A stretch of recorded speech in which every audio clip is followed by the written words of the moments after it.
In today's video, I'm going to teach you how to book a conference room for a Microsoft Outlook meeting using the new Outlook experience. First, open your web browser and head to the Microsoft Outlook website. Sign in, then give the dashboard a moment to load. This is your starting point for everything calendar and meeting related. If your Outlook account is connected to a company or organization, the process is streamlined. Go to Calendar, then choose Create New Meeting or New Event. On the right side of the meeting window, look for the Location section. Here, the Location Finder lets you pick and book an available conference room directly.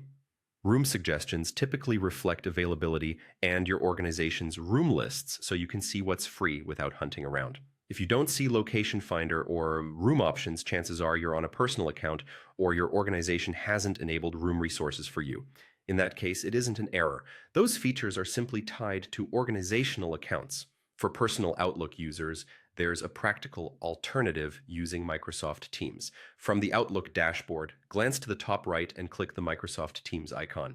This opens tools that help you manage meetings without needing a physical room. Inside Teams, go to the Meet section. You can create an instant meeting link with one click.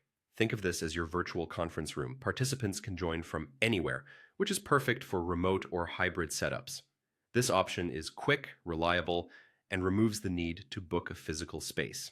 If you prefer to organize in advance, schedule a meeting for a specific date and time. This helps avoid conflicts and ensures everyone knows when to join and which link to use. It also gives participants time to prepare. As a tip, double-check the time zone before you finalize, so attendees see the correct time on their calendars.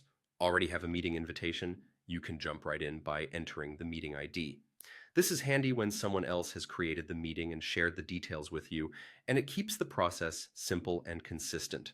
So even though the new Outlook doesn't label this as conference room booking for personal accounts, the Outlook and Teams integration gives you a flexible, user-friendly way to manage meetings, whether you're reserving a physical room through an organization's account or hosting virtually.